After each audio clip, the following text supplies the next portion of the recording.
Boker Tov. Today's Daf Yomi is Moed Katan Chaftes. We're going to start at 28b at the Mishnah. Says the Mishnah on 28b. Nashim b'moed me'anos ovelo mitpachos. That women on Chol Moed, as part of the mourning process, are able to be me'anos. We're going to say what that means in a moment, but they are not mitpachos. Mitpachos is clapping as part of the mourning process. Rabbi Yishmael says, Hasmuchos lamita, those women who are next to the coffin, mitpachos biroshe chadashim, not mitpachos, the women who are next to the coffin, they are allowed to clap as part of the mourning process. Biroshe chadashim, b'chanukah, b'purim, on Rosh Chodesh, on Chanukah and Purim, these are days of lesser joy. Ma'anos u'mitpachos, they are ma'anos, they're chanting, and they're also clapping. What are they usually clapping for? That was a way, a part of the mourning process. They would be clapping as part of the mourning. I know exactly how they did it, but that would be a form of the mourning. But we said that the mitpachos are with the hands, and they would also do mitpachos are with the feet, and the kilus. We did this on the previous page that that mitpachos was with the hand, and there was also being kilus, which was with the foot. So they did some sort of mourning process with the hands and with the foot. But both of them, they did not do mekonenos. We'll see what mekonenos is in a moment. The bishop is going to say it. Nikbar ames. Once the body was buried on Chol Moed, then lo ma'anos v'lo mitpachos. Then we no longer do ma'anos and we no longer do mitpachos. What is that? What does that mean? Ezehu inoi. What is this ma'anos or inoi? Shekun onos ka'achas. All of these women were chanting as one. They were chanting together. Shekun onos ka'achas. They're all chanting together. Meaning to say they're all wailing together. So someone said, well, why isn't this a concern of what's called kol isha, the women singing, which is other places in the Talmud have a concern about that. So one answer is that maybe they were only doing it with the women. Another answer is that another direction is that when the concern of kol isha is a concern about licentiousness, but at a funeral you don't have to have that concern because people are in a different frame of mind. So what is kina? Sha'achas medaberas v'kuon onos achareh. Kina is one woman is leading them, and everybody else is chanting after her. So this is a woman leading the others in this funerary practice. Shenamar v'lamdenu b'nosechem nehi v'isha re'usa kina. And so the woman leads her friends in the lamentation. That's from Jeremiah. See, Tosfos points out that according to Tosfos' version, this is the last Mishnah and tractate in volume of Moed. Our version, we have another tractate for the Daf Yomi, but in Tosfos' version, there's the last one. The Talmud always wants to end each section on a happy note. So the Mishnah is going to end on a happy note, and the page is going to end on a happy note. So the Mishnah says, "Bila maves l'netzach." This is how most Hespedim end. Death will be swallowed up for eternity. There'll come a day where death will be swallowed up, as Isaiah says. There'll come a time where death will be swallowed up for eternity, and Hashem will wipe off the tears off of every face. Hashem will wipe off the tears.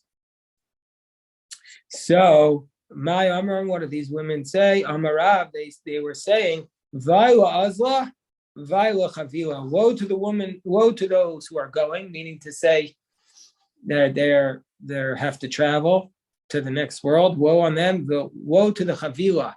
The way Rashi explains this, Chavila, or the way the commentators explain it, this is the Hashem gives us our soul as a mashkon, as a pawn, as a collateral, and now God's taking it back when we die. So Amarava Nashi de Shachnatziv Amran. So some say that this phrase comes from the women of Shachnatziv, who used to say, Vayla Zala Vayla Chavila. Woe to those who are traveling, woe to the pawn that God has taken. We have other phrases now that the women of Shachnatziv used to say as follows, that Amarava Nashi de Shachnatziv. Not all of them really are really comprehensible to me, so I'll do the best I can. that the Nashi de Shachnatzev Amrin, good Garama Mikaka, good Garma Mikaka, take out the food from between the teeth, Benamte Mayala Antiche, and that'll cause the water to heat up, meaning cause your urine to heat up. That the whole body is connected. If you take out something from the mouth, that causes the urine to heat up. Amarava Nashi de Shachnatzev Amran, the women of Shachnatzev say, when this was when a great man died, they said, let the mountains wrap themselves in darkness. The Barami Ubaravavihu, because there was a great man who died. We have another volume of the Talmud here. We have another volume there. Here, another one. Okay. Rama and the women of Shachnatzev said, Shayo Itzra the Milta the Barchorin the Shalimu Zivadse. If there's that death is good for somebody who's basically out of death is good for someone who's out of money. Meaning, say if the person is so poor that they have no money, then death is good for them. They're better off dead than alive. That's how poor they are.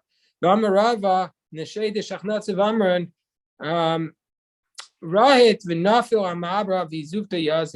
if there is a person who is running his whole life and now he falls down, you need to prepare for him. Basically, a person dies, he has no money, pay for his funeral. Make sure we pay for his funeral. This was the phrase they used to try to raise money to pay for the funeral.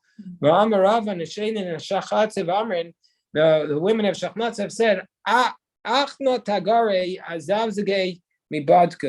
my brothers, the merchants in the marketplace, that's where your goods are going to be checked. Meaning to say, the people in the market are going to check whether or not you're trustworthy. We're in 28b. 28b. Rama Rava, the last of the phrase that the women of Shachnatzev said, Mosa ki Mosa umarin chibulia. This is a very enigmatic phrase. A lot of people don't know what it means. A lot of different opinions, but the simplest way is death. Death is death. Everybody dies. It's the great equalizer. The only thing that distinguishes us are the afflictions we have while we're still alive. All right, so that's another cheery note. Tanya, Rabbi Meir Omer, Rabbi Meir said, Tova lachas al beis Eivel, milachas al beis Mishta, v'acha yitein libo. So you're better off to go to a mourner's house, a Shiva house, than to a wedding, and the living person should take it to heart. What that means is that you can gain more by contemplating death, and when you'll be more affected spiritually by visiting a Shiva house than by going to a wedding. I was thinking yesterday we were at the cemetery, and there were all these houses. This cemetery was right. There was a house right overlooking the cemetery. I mean, you wake up in the morning, you see the tombstones, and I was thinking, well, this person really, I hope they paid extra for this house because they get to fulfill this pasuk every single day. They get to think about a life in a meaningful way rather than just living. You could live across from a bar, or you could live across from a cemetery. You're better off, obviously, from a cemetery. And then it means Dvarim Shal Misa. The verse also says, what does it mean that the living person should take it to heart? Meaning should take to heart things associated with death. The aspect, if a person spends his life eulogizing people, yes, when he dies, he'll be eulogized properly. The cover, if he spends his life helping people get buried, he'll be buried properly. The yitain, if he carries people to the grave, yitaune, he'll be carried. The yidal, if he lifts up his voice and eulogizes properly, others will lift yidalune, others will lift up their voice for him. The alternative to lo yidal, if he's not arrogant, yidal lifts up. If he's not arrogant, yidalune, the people will lift him up. It says in Proverbs that they said to you, come up. Tana Rabbanan, to the rabbis thought a very sad incident. Kishamesu Banav Rabbi Shmuel. Rabbi Shmuel's sons died. And we're going to see he had multiple children who died. And Nichnasu Arba Zakanim Nachmo. Four of the scholars, the elders of the community, came in to comfort him, to offer him words of Nechama. We're going to see how they gave a Shiva call. How do you pay a Shiva visit? Who were they? Rabbi Tarfon, Rabbi Yossi Aglili, Rabbi Elazar ben Azariah, and Rabbi Akiva. These four great Rabbanim. They came to give a Shiva visit to Rabbi Yishmael. Amram Rabbi Tarfon. Rabbi Tarfon warned them to understand Shechacham Gadolhu. He's a very wise man. Ubaki ba'agados. He's an expert in homilies. None of you should start getting into each other's words. What's the pshat here? What does this mean? So some say it means that you're not supposed to, the mourner's not supposed to study Torah. So if you start getting into it, you're going to pull him into studying Torah. But I was thinking it means that he's an expert in all these things. So don't tell him something that he necessarily, that sounds cliche or trite. He's heard it before. Be careful what you say. Rabbi Akiva says, Vani Achron. He says, I'll go last. I'll go last. Rabbi Akiva was very humble. Pasach Rabbi Shmuel v'Amar. Rabbi Shmuel was the mourner. The mourner has to start the conversation. The mourner said, Rabu avonosav. He's speaking about himself in the third person. He said his sins were great. He's blaming himself. He says, look, I've committed so many sins. Tikafu avolav v'triach rabosav pam rishono shniya. He said, first of all, I've been a shiva multiple times. And now because I'm sitting shiva multiple times, I forced these great rabbis to come and visit me once and twice. So Nebuch, that's what he said. Nena Rabbi Tarfon spoke up, the Amar, and he said, what did Moshe say to Aaron and his sons, Elazar and Itamar, after Nadav and Avihu died? Everybody will mourn. Everybody will mourn. They'll burn it. Your brothers of the house of Israel will burn the Sreifa. Says Rabbi Tarfon. It's a logical argument. Nadav and Avihu only did one mitzvah that day. What did they do? They brought the blood to him. The children, your children, who spent their whole day studying Torah and fulfilling many mitzvos, for sure, it's appropriate for all of Israel to eulogize and to mourn for them. Comes along Rabbi Yossi Aglui, and Rabbi Yossi Aglui Amar. He says, no, I'll cite you the pasuk from the prophecy of Achihu to the wife of Yeravam after her son Avia died. It says V'saftu in 1 Kings chapter 14. V'saftu will call Yisrael v'kavru. So all of Israel eulogized Avia, and they buried him. Avia ben Yeravam. Avia was the son of Yeravam. He did one good thing in his life. It says in that verse there was one thing good that he did. The children of Rabbi Shmuel who spent their whole life doing mitzvahs. How much more so does Israel need to eulogize them? What was the one good thing that Avia did? My devar tov. What did he do that was good? Rabbi Zera, Rabbi Chimon bar Papa, Achad Amar Shabita Mishmarto. What this means is he nullified his mishmar. He was supposed to be a watch. He had a watch. His father said to him, a watchman. His father said to him, "Don't go to the temple in Jerusalem. Don't leave your watch to go visit the temple because in the temple the only ones who are allowed to sit are Malchei Beis David, and where we start a breakaway kingdom." And so you're not going to be allowed to sit in the courtyard. So people are going to say you're not as great as Malchei Beis David, so don't go there. But nevertheless, Avia went. Shabita Mishmarto v'Ola Regel, or alternatively, Chadamar Shabita Pardasos. Shehoshev Yeravim Avim Al Adrachim. His father had set up watchmen, sentrymen, to say that you can't go to the temple to be Ola Regel into Jerusalem because his father wanted to build up the northern kingdom. But he got rid of them. There's one good thing he did, and yet he was given a big reward. And then Rebbe Elazar ben Azariah said, quoting the verse from Jeremiah said about the prophet, about the king Melech Tzidkiyahu, he says, "B'shalom tamut, you're going to die in peace with Misrafot Avosecha Moachim Arishonim Asher Yufanecha Ken Yisrafu Lachem." Just like they treated the other kings when they died, that they burnt all their possessions, they're going to do the same thing to you as a sign of bracha. Tzidkiyahu, you're going to die in peace. Everything is going to be good. But that can't be valid. It's a Kavachomer. Ma Tzidkiyahu Melech Yehuda Shalasu Al Mitzvah Achas. Tzidkiyahu only did one good thing, and for this he got this reward. What was the good thing he did? Shehela Yirmiyahu Menatit. That Jeremiah was thrown in chapter 38. Jeremiah was thrown by the other officers of the land. They threw him into the prison. They threw him into a pit in the Temple Mount.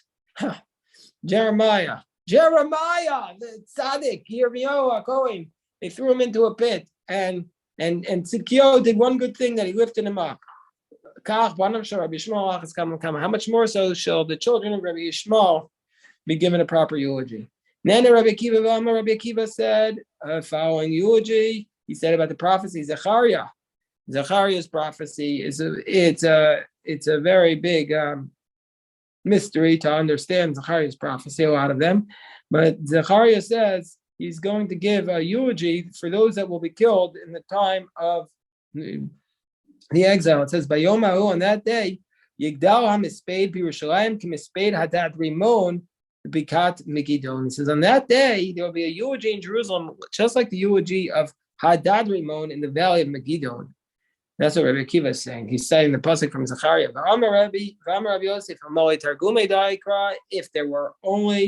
If there were no translation for this verse, I would have no idea what it's talking about. What does the translation say? Who at that time, Yaski Mispada B'Yerushalayim, there will be a eulogy in Jerusalem, like two other eulogies. K'mispad Ta'achav Bar Amri, like the eulogy for Achav, the Katan Yate Hadad Rimon Bar Tavirmon, who was killed by Hadad Rimon, Ukamispad Yoshia Bar Amon, like the eulogy for Yoshio, the Katan Yate Paro Chakira Babikat Megiddo, who was killed by Paro the lame, Paro Chagira, in the valley of Megiddo. So that on that day the eulogy will be as great as it was on these two other days. Achav, he did one good thing. That what happened was, after King Achav was shot by Naaman, then he actually he stood up, and even though he was shot fatally, he stood up and he inspired the people to continue fighting. And still he got a eulogy. How much more so do the children of Rabbi Shmuel are going to deserve a proper eulogy? It says by Tzidkiyo, B'Shalom Tamud. It says by Tzidkiyo, you'll die in peace. Really? V'ksiv, did he really die in peace, Tzidkiyo? It says that they blinded Tzidkiyo after Nebuchadnezzar caught him. It didn't mean you're going to die without problems. It means that Nebuchadnezzar is going to die before you. Nebuchadnezzar died, and Tzidkiyo died the next day. So he died in peace. He lived so long to see his enemy die. How did Yoshio die in peace? Because Yoshio, it says that Huldah gave a prophecy. Huldah, the Neviah, gave a prophecy to Yoshio that he was going to die in peace, but he didn't. He was shot up. It says that when Yoshio fought with Paro Necho, it says Vayoru Ayorim Melch Yoshio, that they shot him up like a sieve. Amar Rav Yehuda, Amar Rav Shasu Kiver. We read about this in the keynotes of Tisha B'Av. They shot him up like a sieve. So what do you mean he died in peace? So the temple was not destroyed in his lifetime. Yoshio at least merited that. Okay, now we come into laws of how you sit Shiva. What does a person do for somebody sitting Shiva?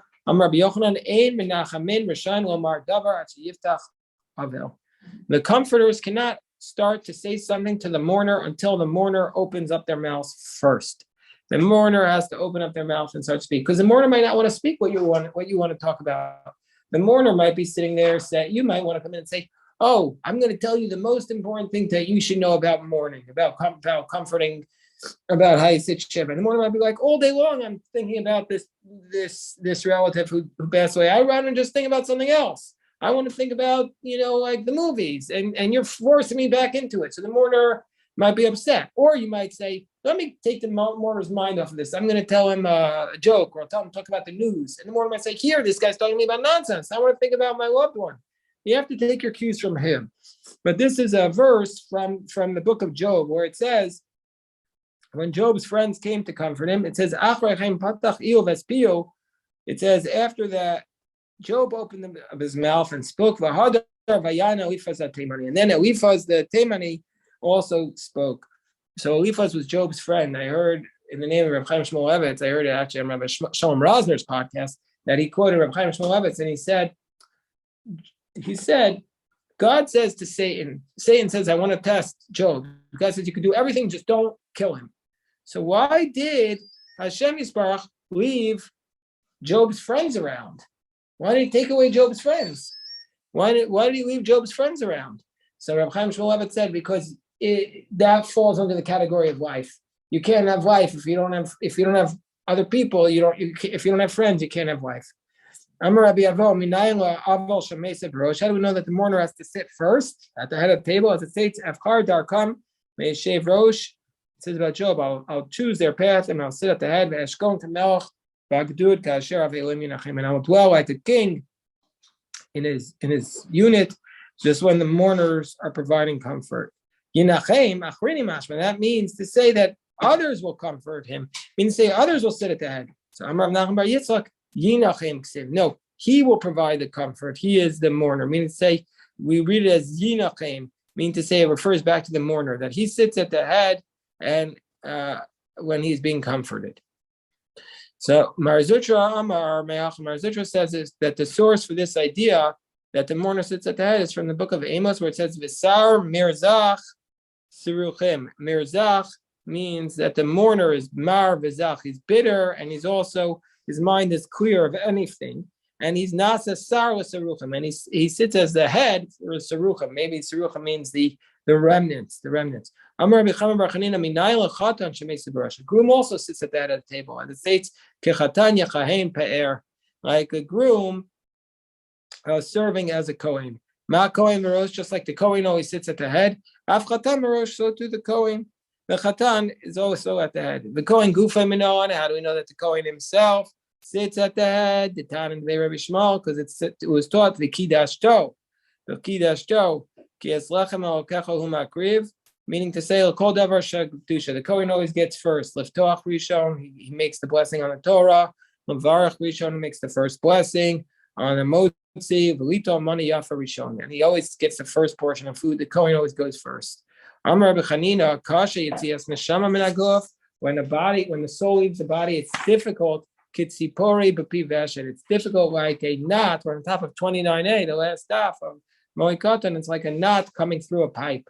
Rabbi Yochanan says kipitori b'pi veshet. It's like a very thick rope that needs to get through the hole by a boat. That's what it's Rashi says, like a rope that combines together two boats together. But this is very difficult because previously on yesterday's daf we said that when the neshama leaves the body, it's like a hair leaving milk, or like just a prick of a needle. And here we're saying it's like a pipe, like taking a knot through a pipe, which is obviously incredibly hard. So which is it? So the answer that the commentaries say is it depends if you're a tzaddik, if you're a rasha. If you're a tzaddik, if you're a righteous person, your whole life is about the neshama, recognizing that the body is just a tool to help the neshama. You're about the soul, the spiritual. So then you're not going to fight when the death comes. It's going to be gentle. It's going to be like a soul leaving like a hair coming out of milk. But if your whole life was about the body and not about the soul, then of course you're going to want to try to fight to hang on to the body. You're not going to let the body go, and it's going to be like a knot, trying to force a knot through a hole that's too small for it. Amar Rabbi Levi bar Chiyasa, niftar min hameis, somebody who leaves the dead. When you leave the dead, lo yomer lo lech shalom. Don't say to them, go to peace, meaning you have work to do. You're done with your work. El lech b'shalom, go with peace, meaning go with all the deeds that you've done in this world. Haniftar min hachai, when you leave the living, lo yomer lo lech b'shalom. Don't say to the living person, go with all your deeds, because you have more work to do. El lech l'shalom, go to peace. You've got a lot of work to do in this world. Haniftar min hameis, one who leaves the one who departs from the dead. Don't tell the dead person to go to peace. Go with peace, as it says, go, as God says to Abraham, go to your fathers with peace. I mean, take all your deeds. The one who departs from the living, don't say go with peace. Go to peace. How do we know this? David said to King Avshalom, David said to Avshalom, go with peace. He ended up dying. Yisro said to Moshe, go to peace. He was successful because he gave him the blessing. You've got work to do. Whoever's sitting in the synagogue, right away they go, and right when they're done davening, they don't say, okay, I'm done for the day. They immediately open up their sefer. They start to study. Or somebody goes from the studying to pray. That's what we do in our yeshiva. We never just pray. We always have davening and learning together. So one who does those two things, they merit to receive the face of God. As it states, one who goes from strength to strength will see God in Zion. I was thinking that the next tractate is tractate Chagiga, and Chagiga is all about the mitzvah of doing a pilgrimage to the temple. But today that mitzvah doesn't really apply, practically speaking. There's really no mitzvah of pilgrimage. So how can we fulfill that mitzvah? Here it is. Yera'el can be tzion. If you go from to study to prayer, or prayer to study, that's the equivalent of the pilgrimage. Torah scholars will never have comfort. Even the world to come. But so Rashi doesn't. The commentators don't want to say that means the Torah scholars never have comfort. So what that means is the Rashi explains, and the mitzvah means the reason why they don't have comfort in the world to come is because they're always going from the Gan Eden to higher levels of heaven. They're always going higher and higher and higher. They're never just resting there. Anyway, Katan will return to you, and same way Hashem Yisbarach gave us the strength to do this Masechta together. May we merit to do it together in 7.5 years, sitting at the footsteps of the Mashiach. May we merit to do this tractate with the Mashiach. Amen. Amen. Amen. Amen. If anybody